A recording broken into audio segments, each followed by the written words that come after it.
I know I've made videos about retainers, having retainer clients for your video production business. I made videos about like what a retainer package looks like, giving an example of it and how to work that.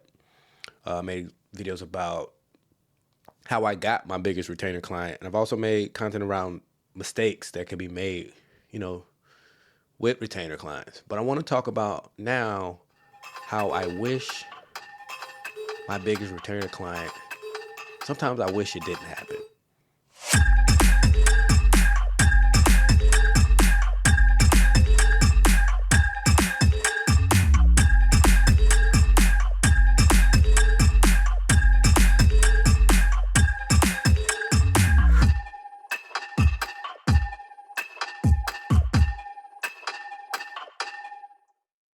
So my biggest retainer client came to me when right after I left my full-time job and I jumped into this thing. I was, you know, um, I got lucky. To be honest with you, I got lucky. Yeah, I put the content out there. I ran the ads to get the client, and I talk about a little bit about that in the video here about what that ad looked like, what I was talking about in it.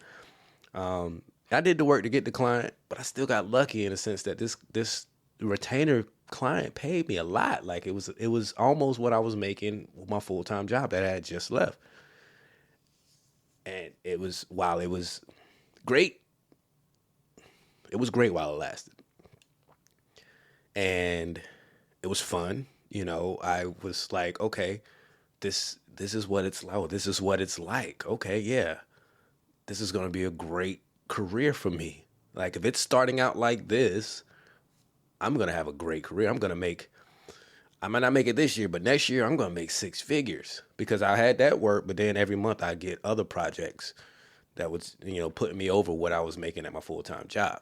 So I was like, all right, man, this is great. The work is consistent. I got a retainer client that's covering all my bills. All this other stuff is just bonus. So what was I doing with the money? I was investing back into my business. I wasn't paying taxes. That's a whole other video. But I was buying equipment. I was investing in equipment to make processes easier, production easier, better, so I can accommodate more and just go bigger with production. So that's what I was investing in. But having that money was good. Like I said, it was paying my bills. It was almost what I was making at my full time job. Just having that one client that I met with once or well, 2 or 3 times a month, shoot some stuff for them, and edit it, get it to them, and I didn't have to post anything, which was great. So that part, that was good.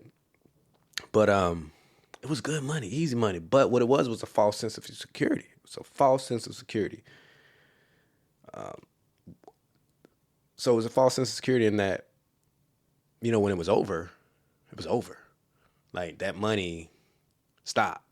And then it's like getting fired from your job, essentially. That's what losing a retainer client is like, especially when that retainer client is paying you 90% of your or 80% of your monthly revenue. Like you cannot rely on a retainer client that's providing that higher percentage of your revenue. There's no way, because when that thing stops, it's over and your business is going to be in the tank. And that's what happened to me. I had a retainer client that I started working with in January or February. And then by July, I think, July or August, it ended. And while I had a couple more good months after that, September, October was my biggest month. November, zero. December, zero. And I had to kind of, that following year, I had to work. That following year, which is this year, I had to work to kind of. So let's talk about what I should have been investing in. What I should have been investing in instead of equipment was a sales process.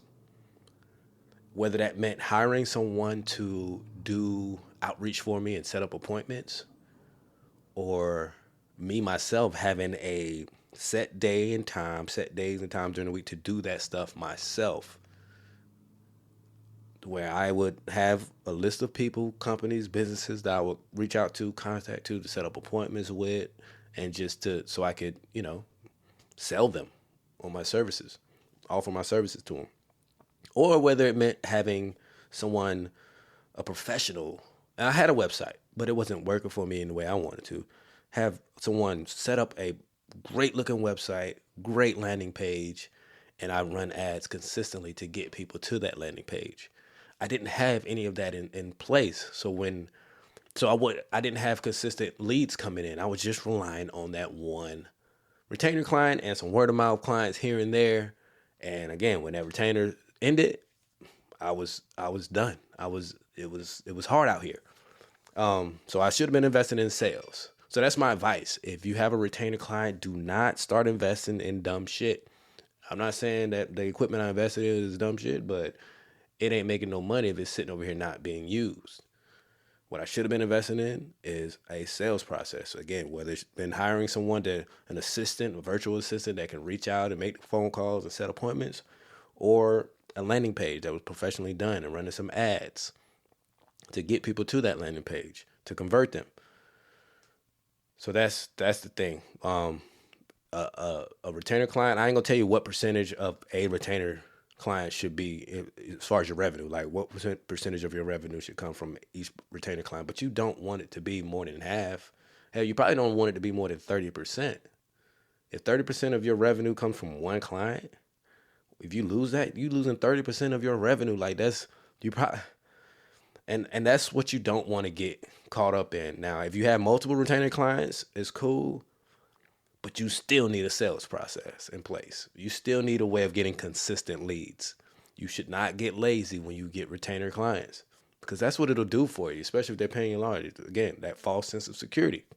Oh, I got this money coming in. I can drop $1,000 on these new mics or this light, or I can drop, $1,000, spend a few $100, go on vacation, take the family out of town.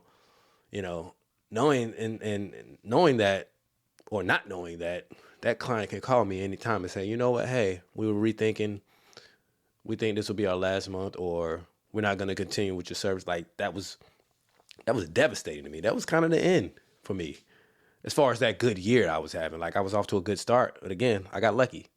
I got lucky that the right person saw my ad and decided to take me up on it. And while I was able to deliver service, it just wasn't something that was going to be sustainable for the business. So my advice is, if you get the retainer clients, don't rely too heavily on them, but still have a sales process, outreach, some way of calling people or then reaching out to people, whether it be cold calling or whatever, or be running ads to get people to a landing page so you can get them into your processes. So that's that. I hate that it happened that way, but I learned a lot. Like I learned what I don't have. I just wish I would have learned it sooner. And I don't think many people are talking about that. Like, don't get too comfortable with retainer clients, because that's what I did. So that's that. Please be sure to subscribe to the channel, because I'm always looking to bring the realest content from the realest situations, this really happened.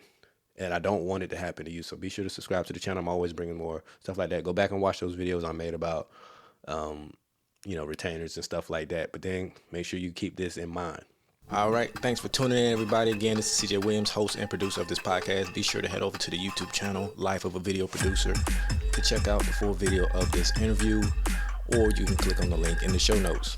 If you have any questions, feel free to send them over to me. Email them to me, cjwilliams@ptmediapros.com. Again, I want to thank you for tuning in, listening to the show. I want to thank you for watching the video and subscribing to the YouTube channel. Until next time, everybody, go show up better.